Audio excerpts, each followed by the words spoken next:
मैंने मैंने तुम्हें पैसे भेज दिए हैं। तेरा तोहफा तैयार है। तोहफा? कैसा तोहफा? एक ब्रीफकेस जिसमें भर दिया है मैंने तेरी सारी परेशानियों का हल। इस ब्रीफकेस में तेरे सारे खताओं की माफी, तेरी और तेरे परिवार की जान बची रहे, इसलिए तुझे बहुत सारी लाशें बिछानी है। क्या बोल रहे हो तुम? तेरी गाड़ी में रखा है तेरा तोहफा। मेरी गाड़ी में? क्या रखा है मेरी गाड़ी में? देखो तुम हर बार ये नहीं कर सकते। देखो मेरी हिम्मत जवाब दे चुके हैं। तुम बार बार मेरे साथ ये नहीं कर सकते। मैं पता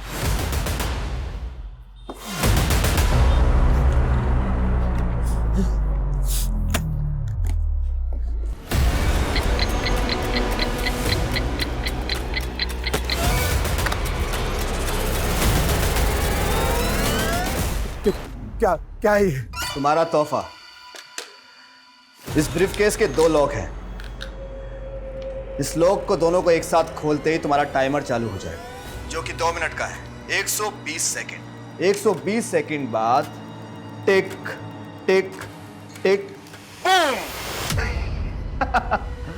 और अगर तुमने इस बॉम्ब को यानी कि इस ब्रीफकेस को 2 मिनट के अंदर बंद कर दिया तो टाइमर भी बंद हो जाएगा। देखो तुम पहले तुम मेरी बात सुनो।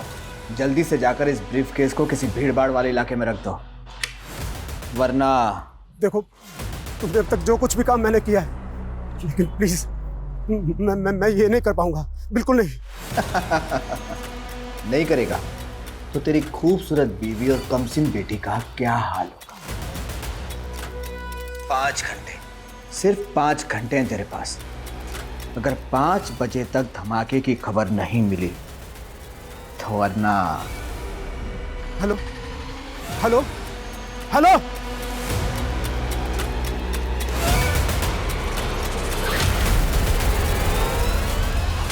फिर क्या हुआ मम्मा? फिर राजकुमारी ने अपने लंबे बालों को महल से नीचे लटका दिया और राजकुमार उन बालों के सहारे ऊपर आ गया। तुम्हें भी। पापा! रीति मेरी बच्ची, मेरी बच्ची। क्या बात है, आज बच्चे में बड़ा प्यार आ रहा है। इतनी जल्दी कैसे आ गया ऑफिस से?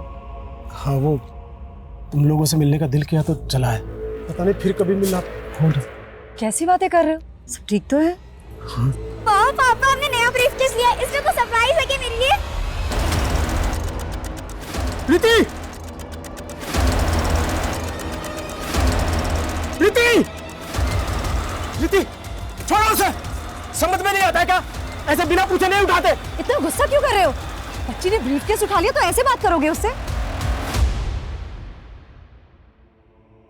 सॉरी बेटा, सॉरी। अच्छा, आप घर पे ही हैं? वो एक क्लाइंट से मिलने आया था तो सोचा घर होता चलता हूँ। हाँ? क्या जीजा जी, आप तो मुझे देख के ऐसे खिसक रहे हैं जैसे क्रिमिनल हो। अरे क्या हुआ जीजा जी, इतने सीरियस क्यों? मजाक कर रहा हूँ, मजाक। अपनी बहन के साथ करना मजाक। चलता हूँ। अरे घर आ ही गए तो लंच करके जाइए ना। भूख नहीं है, तुम अपने भाई का चाय नाश्ता देखो।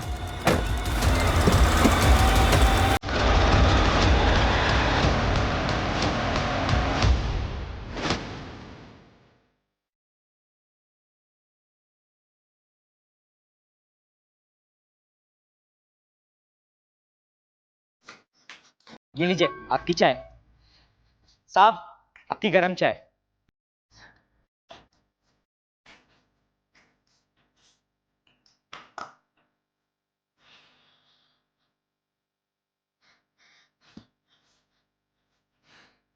ये क्या हो रहा है? ये क्या कर रहे थे? वो साहब आपका दिमाग बहुत बड़ा है ना, इसलिए मैं आपकी कैप पहन रहा था। शायद मेरे पास भी दिमाग आ जाए। पुलिस को मक्खन? मक्खन नहीं साहब, चाय स्पेशल आपके लिए। आपका हाथ सर पे हो तो एक दिन मैं भी पुलिस वाला बनूंगा।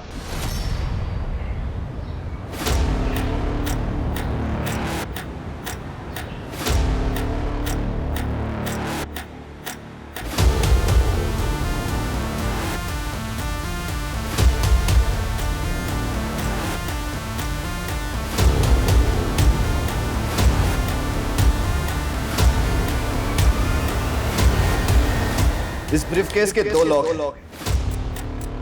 इस लॉक को दोनों को एक साथ खोलते ही तुम्हारा टाइमर चालू हो जाएगा।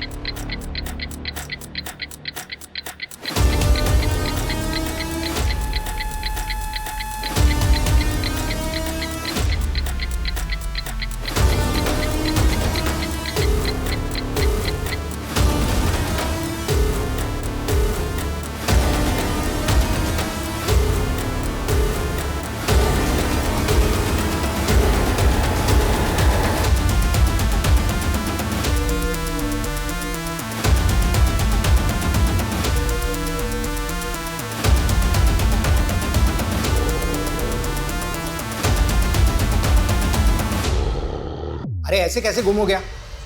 जल्दी ढूंढ उसे। हाँ, और अपडेट दे मुझे। कुछ तो चल रहा है जतिन के मन में जो वो बता नहीं रहे। ऑफिस से जल्दी घर भी आए और शक्ल दिखा के चले गए। अरे कहीं ऐसा तो नहीं कि तुम पे शक कर रहा हो कि बीवी पीछे क्या करती है? अरे जस्ट जोकिंग, टेंशन वाली कोई बात नहीं है, सब ठीक हो जाएगा। Hope so. वो क्या है ना साहब, इस साल बारिश ठीक से हो भी नहीं पाई। वो बोलते हैं ना ग्लोबल वार्मिंग बढ़ रहा है साहब, बहुत गर्मी है साहब। बस इधर ही रोको, मुझे यहीं उतरना। कितने पैसे हुए? 100 रुपये साहब।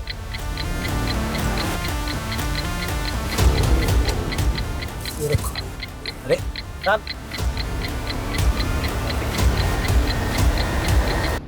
अरे साहब आपका ब्रीफकेस।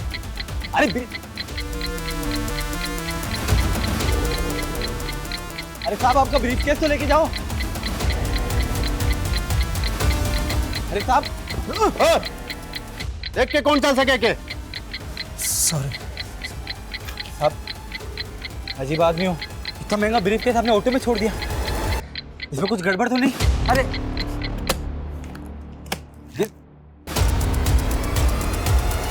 अजीब आदमी।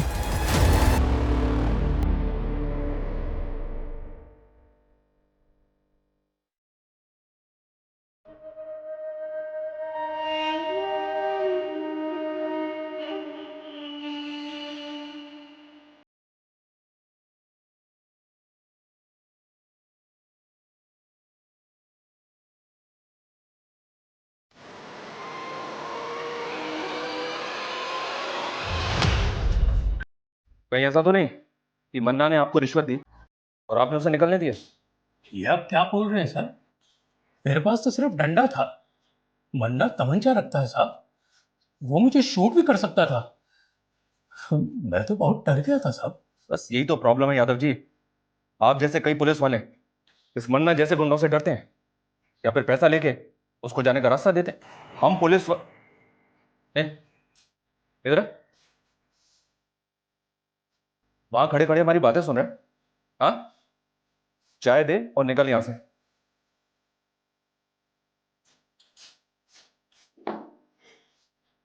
वैसे छोटा मुंह बड़ी बात साहब, पर इस मन्ना को मैंने भी बहुत बार शक्ति बाजार में देखा है।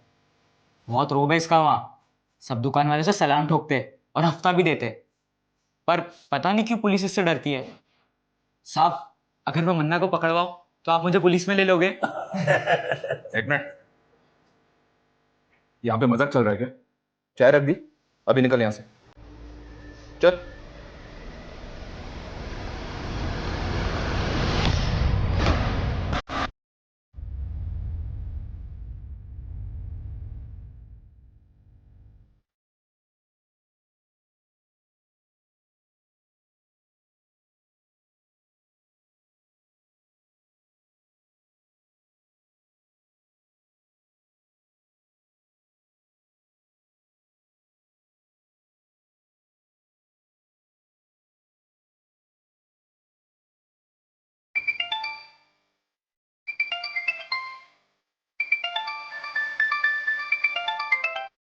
क्या रे, ये धमाके की ब्रेकिंग न्यूज की खबर दिखी नहीं मुझे अभी तक।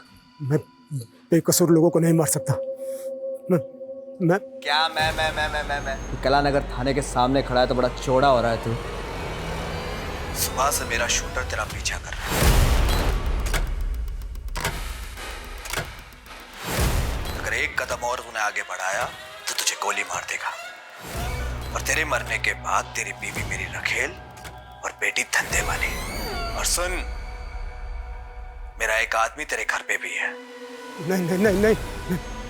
उन्हें कुछ मत करना, कुछ मत करना। तुम जो कहोगे मैं करूंगा। तो निकल वहां से अभी के अभी। और दोनों लोग खुलने के बाद जो 2 मिनट में धमाके वाली बात थी ना, वो कहानी थी, झूठी कहानी। टाइमर तो ऑलरेडी सेट कर रखा है मैंने। अब तो इसे खोल या मत खोल, धमाका तो होगा। अब कुछ देर है तेरे पास, कुछ देर। Hello hello hello.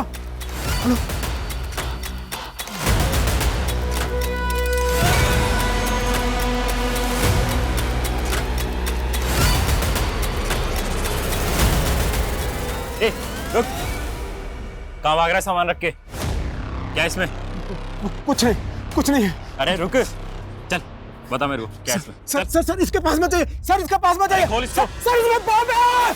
आप लोग दूर रहिए, इसमें बम है। पीछे हट जाइए, ये किसी भी टाइम फट जाएगा। पीछे हट जाइए। अरे रुक, क्या तमाशा ये? Sir sir sir sir please गोली मत चलाना।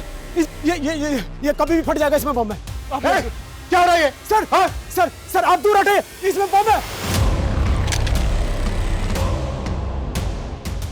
पीछे हटो सब पीछे हटो। कौन है तू? किसके लिए काम करता है? किसने भेजा तुझे यहाँ? सर मैं किसी के लिए काम नहीं करता। मेरा नाम जतिन शेखावत है। मैं एक बिजनेसमैन हूँ सर मुझे फंसाया जा रहा है सर। कौन फंसा रहा है तुझे? देख, कोई भी कहानी बनाने की जरूरत नहीं है। तेरी बातों में नहीं फंसने वाले हम।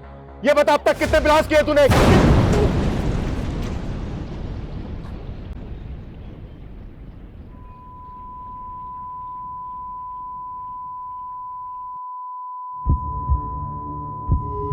पानी लाओ, चल जाए।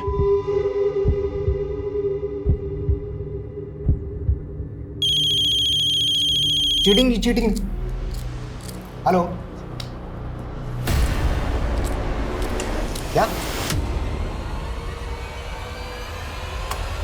सर ये पहले ब्रीफ केस रख के भाग रहा था, फिर कांस्टेबल मिश्रा ने इसे देख लिया तो अपने मजबूर होने की कहानी सुनाने लगा। हाँ सर, ये आदमी बार बार बोले जा रहा था कि मैं बेकसूर हूँ और सूटकेस में बॉम्ब है। ये आदमी अपने आप को एक बिजनेसमैन कह रहा था। इस आदमी की हमें डिटेल्स निकालनी होगी और ये भी पता लगाना होगा कि किस वक्त सचिन ने हमारे थाने के बाहर ब्लास्ट किया। अगर सीसीटीवी फुटेज के हिसाब से देखें तो ये आदमी कालानगर पुलिस स्टेशन में अभी एक भीषण बॉम्ब ब्लास्ट हुआ है। हमारे सूत्रों से पता चला है कि बॉम्ब एक बिजनेसमैन जतिन शेखावत ने यहाँ प्लान किया था, जो कि इसी बॉम्ब ब्लास्ट में मारा गया है। पुलिस को जतिन के टेररिस्ट ऑर्गेनाइजेशन से जुड़े होने का भी अंदेशा है।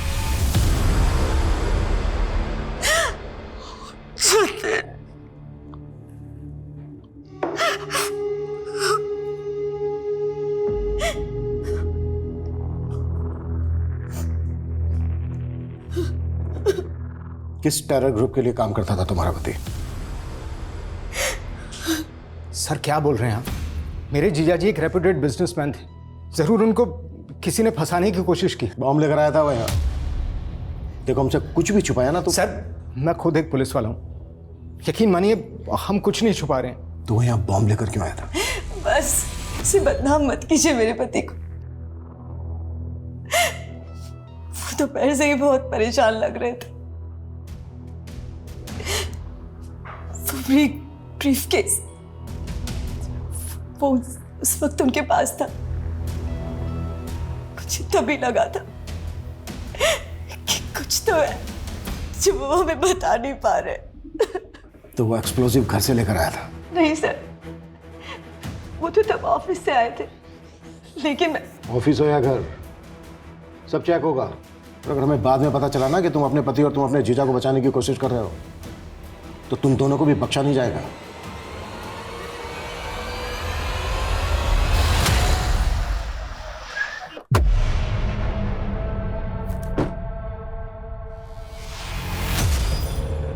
अबे तू कहाँ लेके आ गया मुझे यार? मेरा गैराज का काम बाकी बिना वर्दी के मेडल कैसे मिलता है बताता हूँ, देखते जा बस। जो मैं बोलूँ वो करते रहे। साहब, आपका मुर्गा मन्ना यहाँ शक्ति बाजार के रॉयल केक शॉप में, आप आ जाओ जल्दी। क्या रे? पैसा लेने के लिए खुद आना पड़ेगा? मन्ना भाई अभी धंधा बंदा चल रहा है, तो थोड़ी सी मोड़ तो ना। धंधा चल रहा है। अरे मन्ना चल रहा है। हाँ मन्ना भाई मुझे ये मैकेनिक, चल बाहर आ, खुल गई डिक्की, जल्दी आ, चल चल चल। हफ्ता टाइम पे देना वरना तेरी। डिक्की किसने बोला है?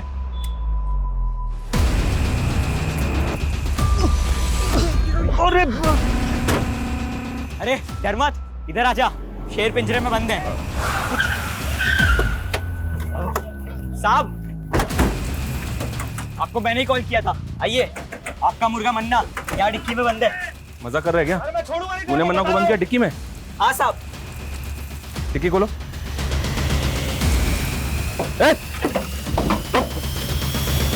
साले, कितने तेरे को तो मैं देख लूंगा।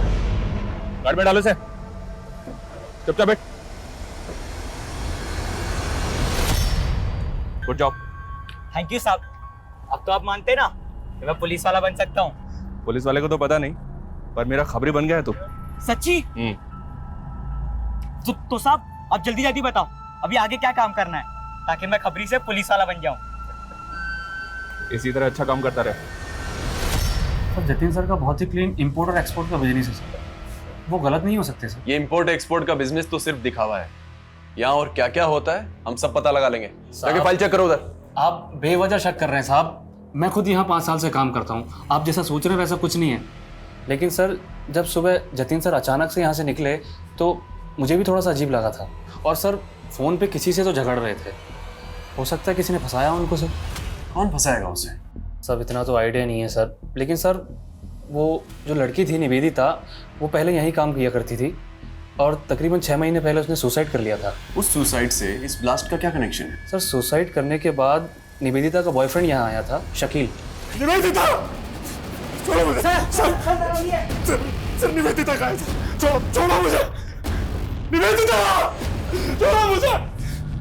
सर निवेदिता ने सुसाइड नहीं किया, बल्कि इस आदमी ने मारा। छोड़ो मुझे!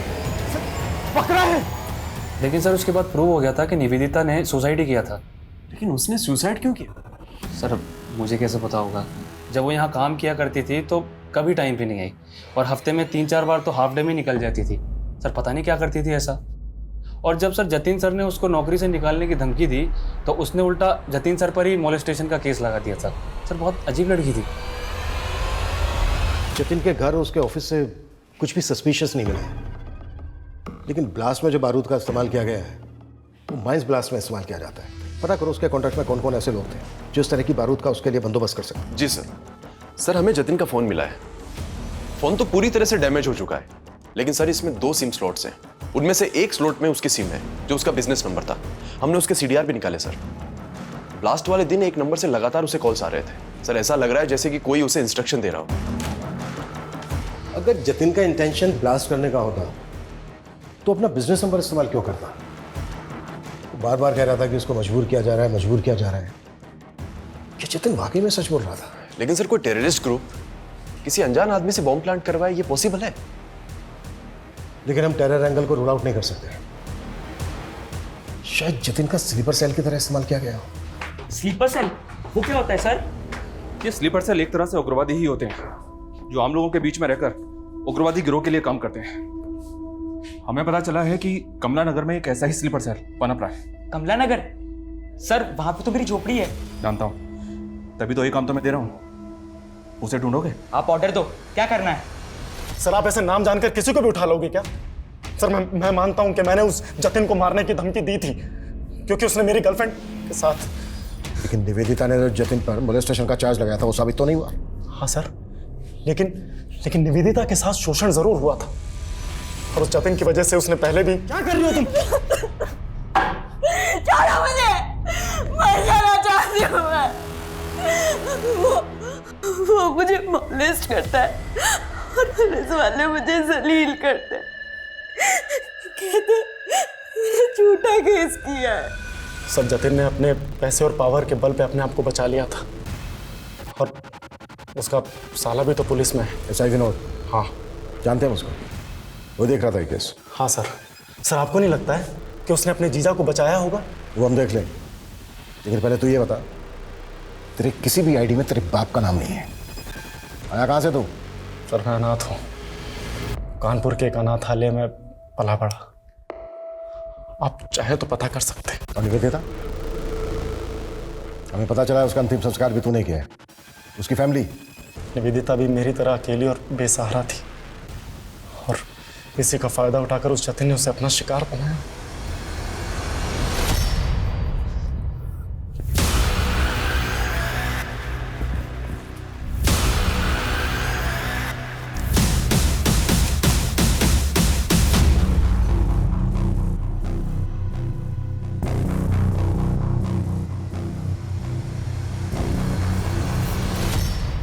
भगवान के नाम पे कुछ दे दे बाबा, 2 दिन से कुछ नहीं खाए। क्या चचा, इतने हट्टे कट्टे होके भी भीख मांग रहे हो? बेटा पैर में बहुत दर्द रहता है और ज्यादा देर तक खड़ा भी नहीं रह जाता। अच्छा, तो दौड़ाए आपको? ए रुक, ए चोर चोर, पकड़ो पकड़ो पकड़ो। ए रुक।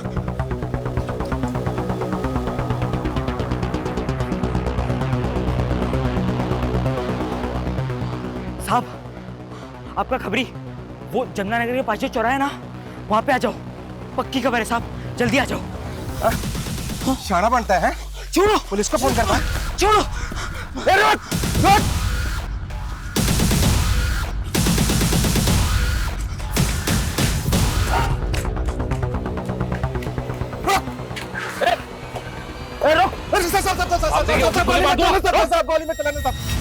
ज्यादा चालक बनता है, हाँ? जस्सा पे नजर रखता है, पकड़ो इसे। साहब, यही है आपका स्लीपर सेल, ये देखिए।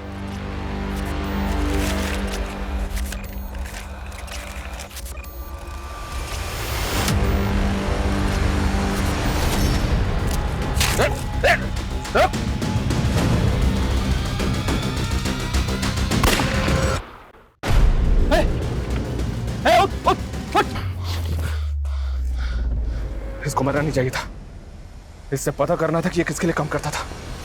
अगर निवेदिता झूठी थी तो उसे जतिन के ऑफिस में सुसाइड क्यों किया? क्या फिर वो एक मर्डर था जिसे तुमने सुसाइड साबित किया, जैसे निवेदिता के मोलेस्टेशन के चार्ज को किया था? सर, मैं अपना काम बहुत ईमानदारी से करता हूँ सर, और मैंने अपने जीजाजी को भी एक सस्पेक्ट की तरीके से इन्वेस्टिगेट किया। मैंने उनको कोई रियायत, कोई ढील नहीं दी थी सर। इस लड़की के कहने पर तुम अपने जीजा को अरेस्ट करने आए हो? जीजा हैं आप अपनी जगह पे, लेकिन आपके एम्प्लॉय ने आप पर काफी सीरियस चार्जेस लगाए हैं। इसका कहना है कि आप मॉलेस्ट करते हैं इसे। ये झूठ बोल रही है। अब आपको जो कहना है थाने चलकर कहिएगा। वाह विनोद, आज दिखा दिया ना, जब तू अपनी बहन का सगा नहीं है तो अपने जीजा का क्या होगा? शमा तुम्हारी सगी बहन नहीं है? नहीं सर, हम लोग बचपन में एक ही मोहल्ले में पले बड़े। वो बचपन से मुझे राखी बांधा करती थी। लेकिन सर, ये बात तो बिल्कुल अलग हुई ना। और सर, आखिर में निवेदिता ही झूठी साबित हुई थी और वो किसी को मुंह दिखाने के काबिल नहीं रही, इसलिए उसने सुसाइड कर लिया। फिलहाल जा सकता हूं?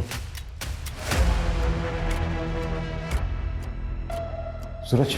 जी सर। नजर रखो इस पे। ये ऑफिसर मुझे कोई ठीक नहीं लग रहा, और जतिन के कैरेक्टर को भी हमें डीपली समझना होगा। उसकी जिंदगी में कई ऐसे किरदार थे जो अभी तक सामने नहीं आए, उन्हें भी हमें सामने लाना है एट फास्ट। सर।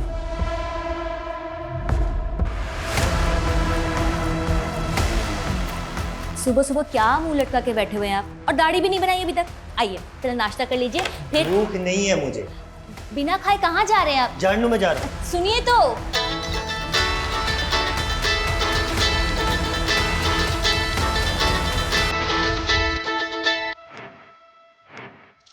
हेलो,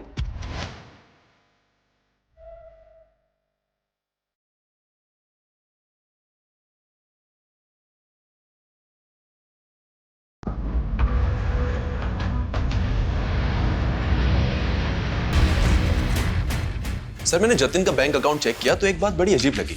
एक लंबे समय से जतिन अपनी कंपनी का पैसा इस तरह के कई अकाउंट्स में भेज रहा है जो उसकी कंपनी से बिल्कुल भी कनेक्टेड नहीं है। हालांकि सारे ट्रांजैक्शन छोटे छोटे थे, लेकिन ओवर द टाइम ये अमाउंट बड़ा बन चुका था सर। और पहला ट्रांजैक्शन तब हुआ था जब जतिन पे मोलेस्टेशन के चार्जेस लगे हुए थे। किसका अकाउंट है वो? किसी शीतल देवी के नाम से अकाउंट है। उम्र लगभग 75 साल। 75 साल? हो सकता है इन बूढ़ी औरत के नाम से एक फेक अकाउंट खोला गया जिसमें जमा किया गया पैसा गलत एक्टिविटी में इस्तेमाल होता। सूरज, एक काम करो, शीतल देवी के अकाउंट की डिटेल्स निकालो। सर, निवेदिता और उसके बॉयफ्रेंड के बारे में एक इंपॉर्टेंट बात पता चली है। क्या? सर, ये दोनों 9 महीने पहले जबलपुर में थे और जबलपुर में निवेदिता पर कई लोगों को पिरामिड स्कीम में फंसा के पैसे गबन करने का इल्जाम है। तो क्या निवेदिता ने जतिन पर मोलेस्टेशन का झूठा चार्ज लगाया था? अगर ऐसा है तो निवेदिता के सुसाइड करने की असली वजह क्या होगी?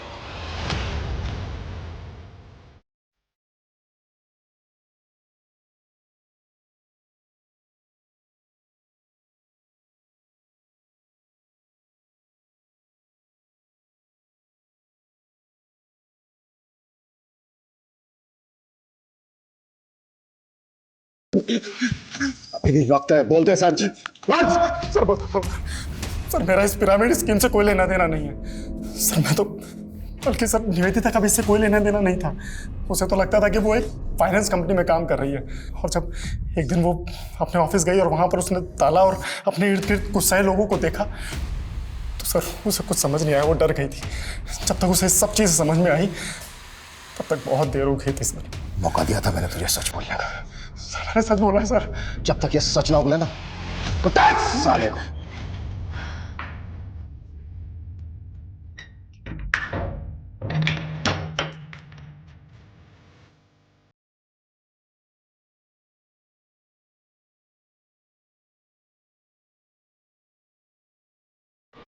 अनंत,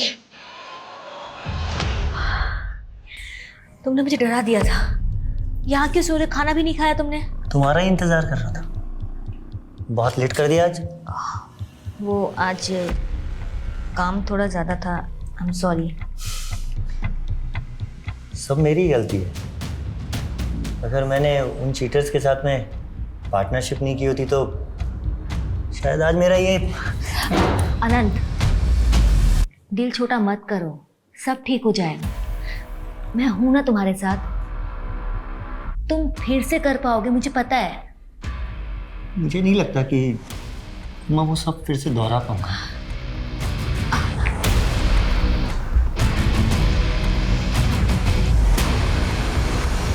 सर जतिन का जो फोन हमें मिला उसमें 2 सिम स्लॉट्स थे। एक स्लॉट में उसका करंट नंबर है और दूसरे में जो नंबर मिला उसके सीडीआर में हमें वंशिका नाम की लड़की का नंबर मिला सर।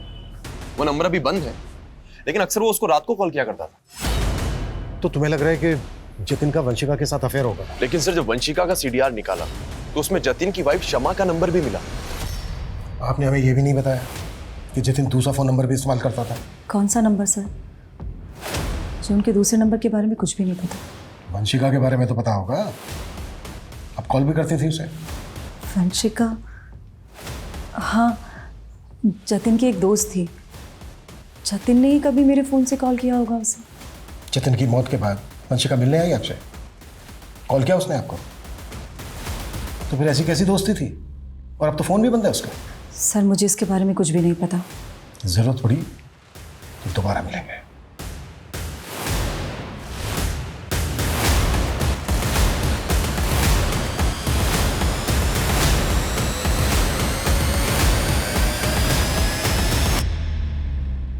हाँ शमा। वो इंस्पेक्टर आया था, उसे वंशिका के बारे में पता चल गया। तू डर मत, कुछ नहीं होगा।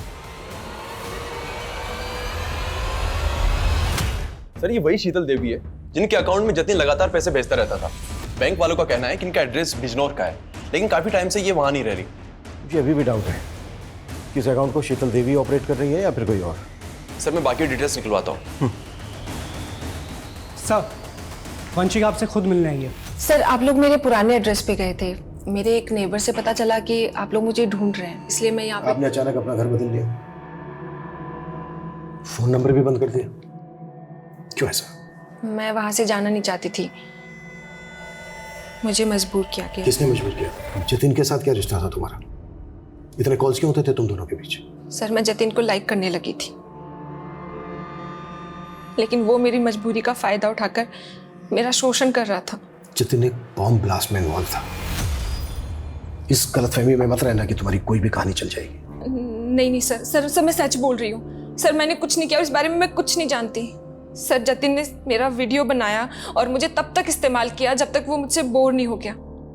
और सर मैंने कोशिश भी की थी पुलिस में कंप्लेन करवाने की, लेकिन उसकी बीवी और साला दोनों मेरे पीछे पड़ गए थे। सर पहले मुझसे मेरा पति छीना और अब कोर्ट में उसके खिलाफ जाकर मुझसे मेरी इज्जत छीनना चाहती है।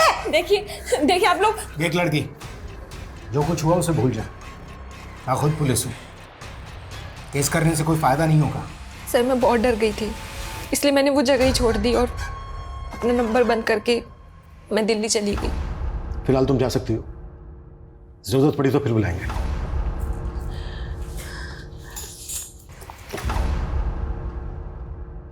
सूरज सर, इस लड़की पे नजर रखो और पता लगाओ कि इसकी कहानी में कितनी सच्चाई है। निवेदिता ने भी जतिन पर मोलेस्टेशन का चार्ज लगाया था। जतिन की कॉन्टैक्ट लिस्ट में जितनी भी लड़कियां हैं उन सबकी डिटेल निकालो। हो सकता है किसी ने रिवेंज लेने के लिए इस तरह से जतिन का बम ब्लास्ट में इस्तेमाल किया हो।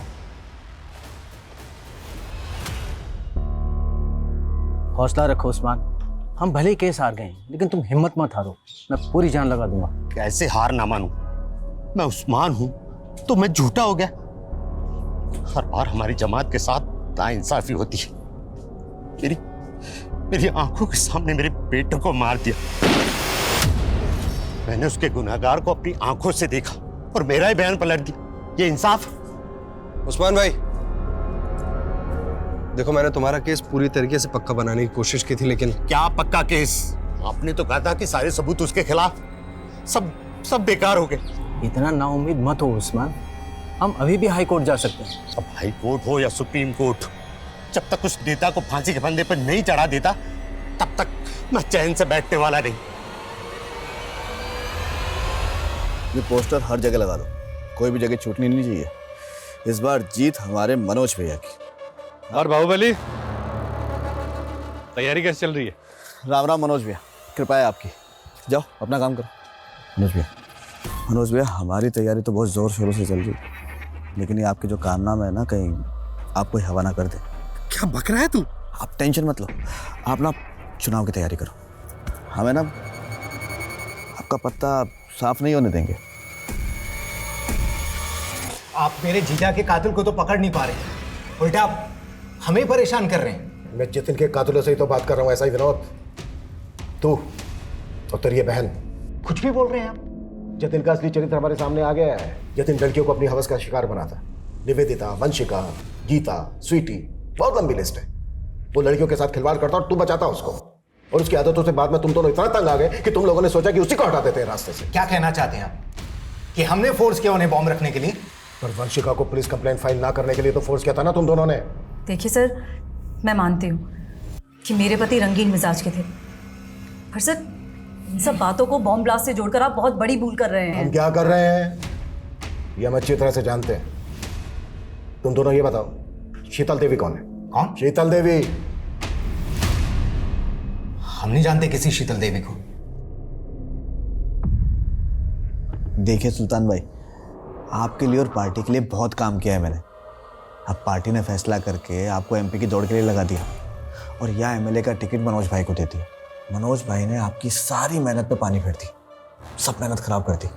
अगर ये एमएलए का टिकट मुझे मिल जाता ना तो बस। तो अब तू भी नेता बनना चाहता है? सुल्तान भाई क्यों नहीं बन सकता मैं? पार्टी के लिए और आपके लिए बहुत काम किया है मैंने। अब देखिए, अगर मनोज भाई ने इस सीट से चुनाव लड़ा ना तो पक्का 100% पार्टी की हार होगी। आप कोई ना कोई जुगाड़ करके ये टिकट मुझे दिला दो ना। ये सब इतना आसान नहीं है कौशिक। पार्टी के टिकट भी पैसे में बिकते हैं। 6 करोड़ का भाव है एमएलए के टिकट का। औकात है तेरी 6 करोड़ देने की?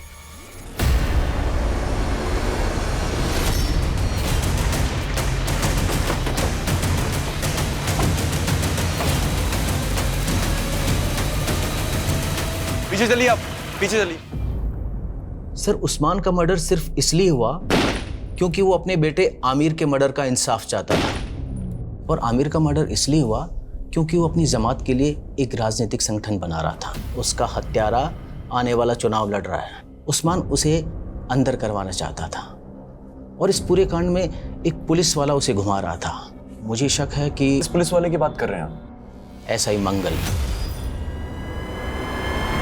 तुम उस्मान मर्डर केस में एक फेलो ऑफिसर पे शक कर रहे हो? सर शक करने की वजह और भी बड़ी है। हो सकता है कि एसआई मंगल का जतिन के केस से भी कोई कनेक्शन हो।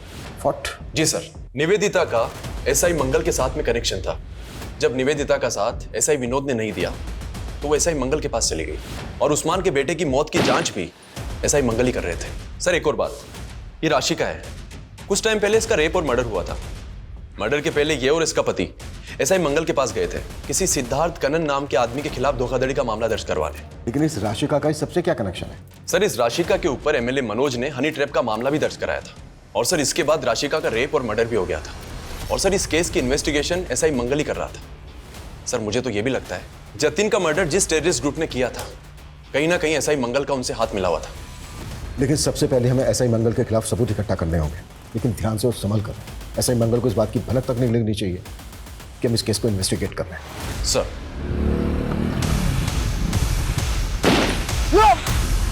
सर मैं एसआई मंगल को इन्वेस्टिगेट कर रहा था तो मुझे शीतल देवी के साथ उसका कनेक्शन मिला।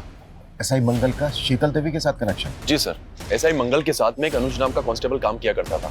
शीतल देवी उसी अनुज की नानी है जिसके अकाउंट में जतिन पैसे भेजा करता था। सर आप एक ईमानदार ऑफिसर पर ऐसे संगीन आरोप नहीं लगा सकते हैं। सर मेरा उस ब्लास्ट से कोई लेना देना नहीं है। तेरे साथ काम करने वाले कांस्टेबल अनुज से मिले शीतल देवी जिसकी नानी है, वो अपनी नौकरी और इज्जत बचाने के लिए सरकारी गवाह बनने के लिए तैयार हो गया है और उसकी नानी भी गवाही देंगी कि उनके अकाउंट को तू। सर मैं सच कह रहा हूँ सर, मेरा उस ब्लास्ट से कोई लेना देना नहीं है सर। सर मैं सिर्फ और सिर्फ एक कठपुतली था सर। मुझ पर प्रेशर था 1 करोड़ रुपए इकट्ठा करने का, वरना मेरी जान चली जाती सर। साफ साफ बोल। सर जब निवेदिता मुझसे हेल्प मांगने के लिए आई तो उसने मुझे एक वीडियो दिखाया। उस वीडियो में जतिन और निवेदिता बिस्तर पर साथ थे। मुझे लगा कि वो वीडियो एक बहुत अच्छा साधन हो सकता है जतिन से पैसे उगाही करने का। उस बेसहारा लड़की को तूने इतना अब्यूज किया कि खुदकुशी कर ली उसने। राशिका और उस्मान को भी तू नहीं सर। सर मैं सिर्फ और सिर्फ एक कठपुतली था सर। तो कठपुतली ये बोल, तेरी डोर किसके हाथ में है? बोल। नेताजी आप भी कैसी बातें करते हैं? आपका हुक्म मैं कैसे टाल सकता हूँ? अरे आप जिसको बोलेंगे मैं उसको अंदर डाल दूंगा। लीजिए आपकी चाय आ गई, लीजिए चाय पीजिए, जाओ। देखिए ऐसी कोई बात नहीं है, आप बिल्कुल बेफिक्र रहिए, आप चाय का आनंद लीजिए। नहीं, प्रताप सर तो पुलिस है, तो ये अंदर कौन उनकी कुर्सी पे? वो नेताजी हैं। नेता पुलिस से बड़े होते हैं, पुलिस इनके इर्द गिर्द घूमती है। अच्छा, फिर तो मुझे पुलिस नहीं नेता बनना है। हमारे विधानसभा क्षेत्र में इतना प्रचार प्रसार करो कि सभी के जुबान पर सिर्फ हमारा नाम होना चाहिए। कौशिक भैया जिंदाबाद, कौशिक भैया जिंदाबाद।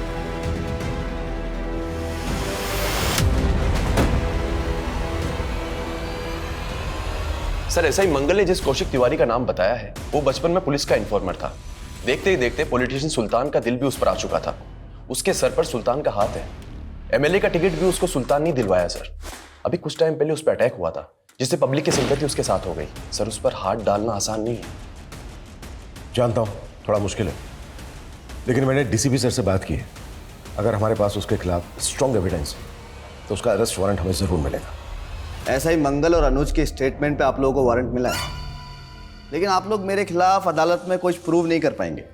जितने दिन मुझे अंदर रखेंगे उतना ही मैं जनता के सामने पॉपुलर हो जाऊंगा और फिर मैं इसे अपने विरोधियों की साजिश साबित कर दूंगा। जैसे तूने खुद पे अटैक करवा के ये साबित कर दिया, और भी बहुत सारे सबूत है हमारे पास तेरे खिलाफ। जतिन जिन शीतल देवी के अकाउंट में पैसे ट्रांसफर करता था, उनके अकाउंट से तेरे चमचों के अकाउंट में पैसा ट्रांसफर होता था। ऐसा ही मंगल को तूने 1 करोड़ रुपए इकट्ठा करने का टारगेट दिया। राशिका, उस्मान का बेटा आमिर, जतिन जिस बम ब्लास्ट में मारा गया। हाँ, मरवाया मैंने सबको। आखिर थे क्या वो मेरे लिए? सिर्फ मोहरे। देखो मैं पहले तुम्हें बहुत पैसे ट्रांसफर कर चुका हूँ, अब मेरा और निवेदिता का वीडियो डिलीट करो प्लीज। तेरा तोहफा तैयार है, एक ब्रीफकेस। इस ब्रीफकेस में तेरे सारे खताओं की माफी है। जतिन से बहुत सारा पैसा वसूलने के बाद मैंने उसका इस्तेमाल करके पॉलिटिशियन मनोज के इलाके में बम धमाका करके उसकी छवि बिगाड़ने का पूरा बंदोबस्त कर लिया था। नेता के जाने के बाद बाहुबली को टिकट मिलता है और मुझे इस टिकट की कीमत अदा करने के लिए 6 करोड़ रुपए की रकम अदा करनी थी। तो मैंने उसी वक्त से अपने सारे जानने वाले पुलिस वाले और गुंडों को जुगाड़ में लगा दिया। उस्मान और उसके बेटे आमिर को भी पॉलिटिक्स में आना था। उस्मान का बेटा अपनी जमात इकट्ठी कर रहा था, लेकिन मनोज नहीं चाहता था कि उसके इलाके में कोई भी संगठन बने जिससे उसका वोट कम हो। लेकिन मनोज को तब तक यह भी नहीं पता था कि जो मैं सब कुछ कर रहा हूं ना वो उसके लिए नहीं, मेरे लिए कर रहा था। अबे अंधा है क्या? दिखता नहीं तुझे? बेटा दे बेटा, साले बेटा चल बेटा यहाँ से चल। और फिर उसका बाप अपने बेटे को इंसाफ दिलाने के लिए कोर्ट चला गया और इधर पीएसआई मंगल मेरे इशारे पर सबूतों को कमजोर करता रहा और फिर एक दिन केस हार गया। और जब उसने हाई कोर्ट जाने का सोचा तो क्या करता? खत्म तो करना ही था, कर दिया। राशिका को क्यों मारा? राशिका का पति कर्जे में डूब गया था। वो मंगल के पास मदद मांगने के लिए आई थी और मुझे मनोज और अपने विद्रोही नेताओं की छवि बिगाड़ने के लिए एक औरत की जरूरत थी। मदद मांगने आई थी मैं आपसे मंगल जी के कहने पे, और आप कह रहे हैं मुझे दूसरों के साथ सोना होगा? हाँ, सोना होगा। इस सीट पर खड़े होने वाले सारे नेताओं के राज मुझे लाकर देने होंगे। मैं अपने खिलाफ कोई भी कमजोर कड़ी जिंदा नहीं छोड़ना चाहता था, इसलिए राशिका को भी मार दिया। टीनेजर कौशिक में जो जज्बा था, वो जज्बा उस उम्र में होना काबिले तारीफ है, लेकिन बड़े सपनों की राह में गुमराह अंधेरों के पड़ाव भी मिलते हैं। वहां जब कोई हाथ पकड़ के सुधारने वाला नहीं होता, तो लोग अक्सर जुगनुओं की चमक को भी कामयाबी का सूरज समझ बैठते हैं। और वो सुबह कभी नहीं आती जिसकी चाह में लोग अपना सब कुछ खो चुके होते हैं, और जब आंखें खुलती हैं तो एहसास होता है कि जिस सपने को हमने पल पल जिया था, वो सपना एक गुल्लक की तरह टूट गया, और जिसे हम छोटी छोटी खुशियों के सिक्के समझ के जोड़ रहे थे, असल में वो हमारे गुनाहों का सरमाया था, जिसका कर्ज उतारने के लिए ताउम्र पल पल सलाखों के पीछे काटना होगा। इसी के साथ अब मैं रेणुका शाहने आपसे विदा लेती हूँ। हम फिर मिलेंगे ऐसी एक कहानी के साथ जो रखेगी आपको सतर्क और जिंदगी को सुरक्षित। तब तक अपना और अपने परिवार का ख्याल रखिए और देखते रहिए क्राइम पेट्रोल सतर्क। जय हिंद।